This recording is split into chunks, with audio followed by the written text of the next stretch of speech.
Trump is robbing the United States. Since he been in office, it's been nonstop scamming and grifting. But at the same time, he telling everybody that's, experiencing financial hardship or going through any sort of struggle, ignore what you're going through. Everything is fine. Don't worry about it. The economy is good. He says affordability is a hoax. And look, there is a lot of reporting about how much he profited while he's in office. I mean, just this 1 year of his second term, he been running it up. But I want to expose and detail some of the ways he's doing this. Now, when I think about Trump scamming and corruption, I kind of group this activity into two separate categories. The first category is like his scams in plain sight. I call this above board corruption because majority of this stuff is, not illegal per se. He's doing it out in the open. He and his administration, they will admit that this is going on, but they'll deny it's corruption or, just another one of his grifts. A recent example of this is Trump announced that he's suing his own government and basically robbing his citizens of $10 billion for illegally leaking his tax returns, which he was required to release anyway. In a vacuum, anybody suing anything is not illegal. It feels like it should be illegal and is definitely corrupt, but that's why these are in the above board category, scams in plain sight. Now, the second category is his shady business deals. These I call below board. These are often illegal, so he kind of got to disguise them.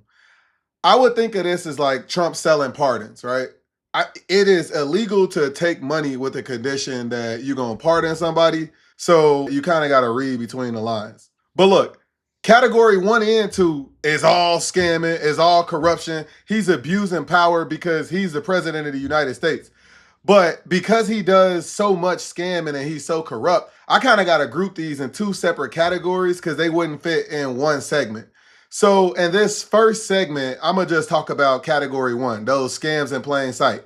And by the way, all of this stuff is recent. I'm not even going to mention the 4 years before he came back into office where he sold everything from Bibles to crypto coins. We just going to lock in on the last few months. And I don't know if it's just because I'm a CPA by trade. All of these corrupt games that he playing to make money just jump out to me. I mean, I could spot a scam from a mile away wearing blindfolds. So we about to expose all of this.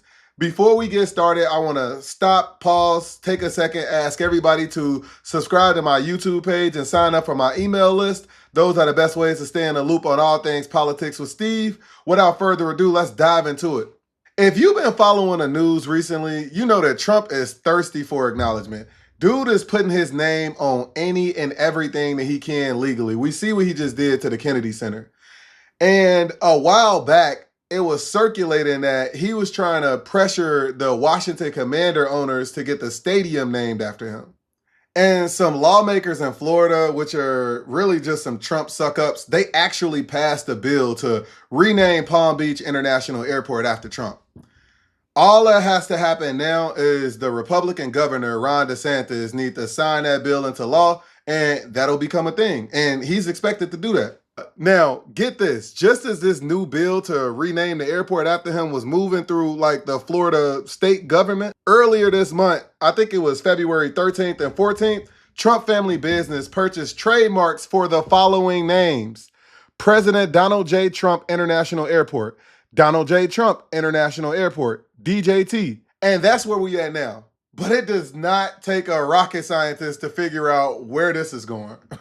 The state of Florida will now have to buy the name from Trump's family business. The prediction market is where Trump family really been running it up.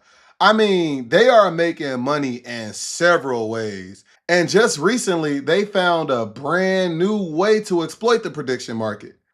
I'm a gambler. I'm mostly into sports betting now, but I like seeing gambling lines for things because I think gambling lines is a true indicator of what the market is actually thinking, because you can say anything, but you're not going to bet money on anything. And for the people that's not familiar with the prediction market and stuff like that, you got prediction platforms like Polymarket that literally allows people to bet on anything. I literally mean anything. Elections, wars, you can even bet on stuff like mass starvations. And Polymarket specifically was being investigated for violating money laundering laws. Then Trump became president, and Polymarket hired Donald Trump Jr. as an advisor to the company. Now, suddenly, they hired him as an advisor, and the DOJ dropped all of these charges. Now, as a side note, I want y'all to keep this in mind. A common thing you'll hear during Trump's presidency is companies paying random family members of his to be advisors. Sometimes they're not even paying them to be advisors. They just doing some or giving them some sort of financial benefit. But it's kind of like those companies understand that if you pay Trump's family, you will get favorable treatment. We just seen a company linked to Don Jr. get a $600 million loan from the Pentagon. Like, what kind of company could he possibly be involved in that's getting money from the Pentagon? But look, back to the prediction market grift. I've been discussing for some time, like how somebody been making a killing on the prediction market. I assume that this person had to be linked to Trump based on the accuracy and the timing of some of his predictions. The Wall Street Journal reported that an anonymous trader made $400,000 betting on Maduro's downfall. And look, this isn't even illegal. I mean, even if we can prove that this person was somehow connected to Trump, we can't even say it's illegal because insider trading laws only cover specific types of security. So placing these predictions using inside information isn't technically illegal, but it definitely should be.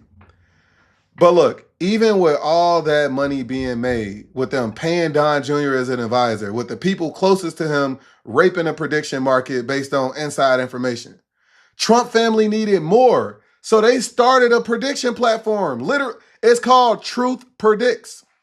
This is insane. Imagine what control the Trump family now have over the prediction market. Hey, he can shape policies based on the prediction market.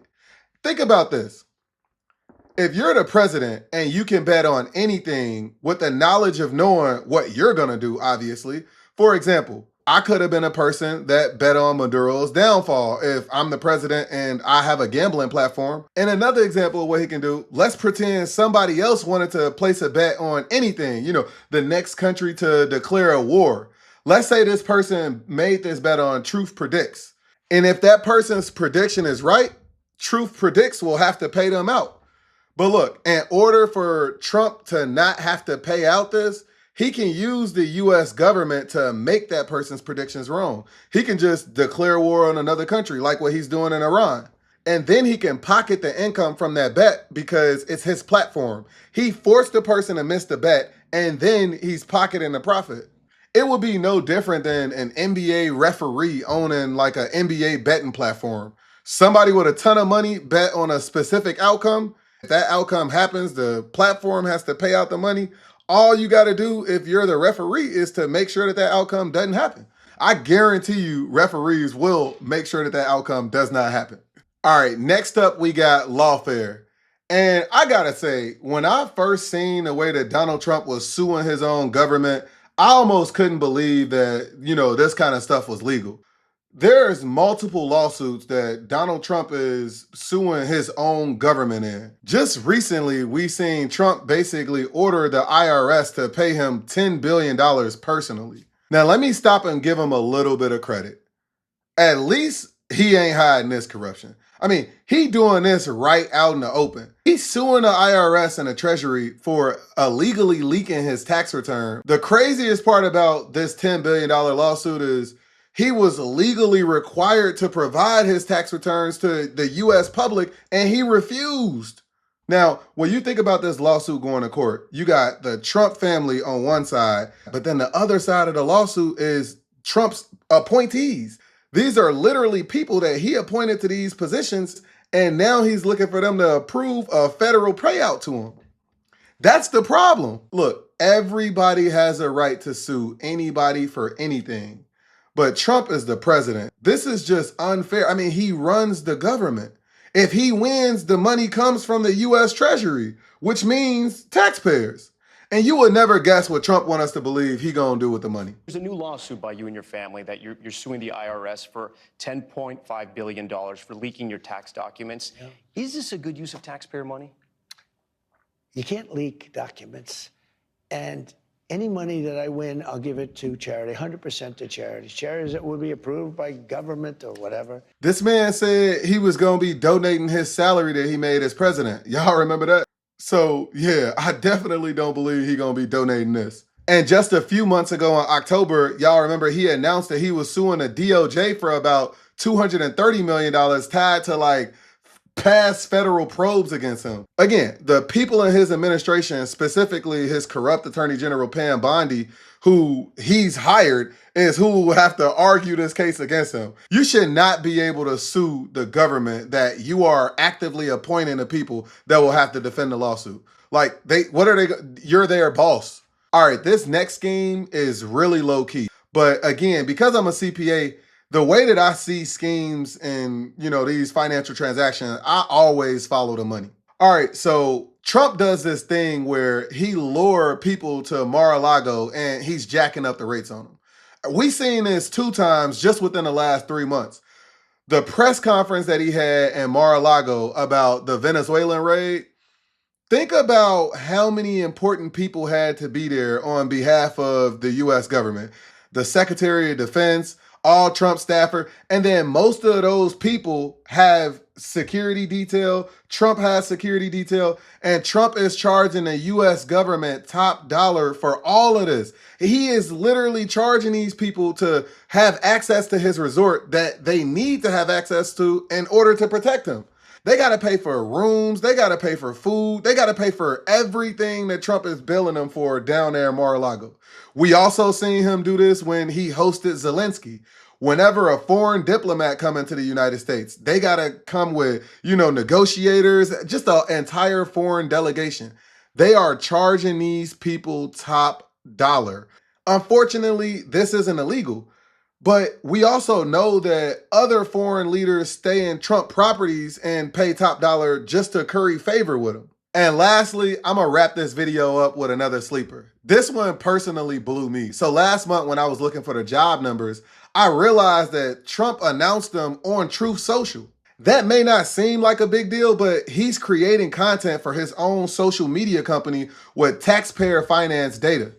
Just think about it. He can have an entirely new audience for Truth Social if people believe that this is going to be the first place that official government business will be dropped. Now you just got a bunch of people watching Truth Social just waiting on the job numbers.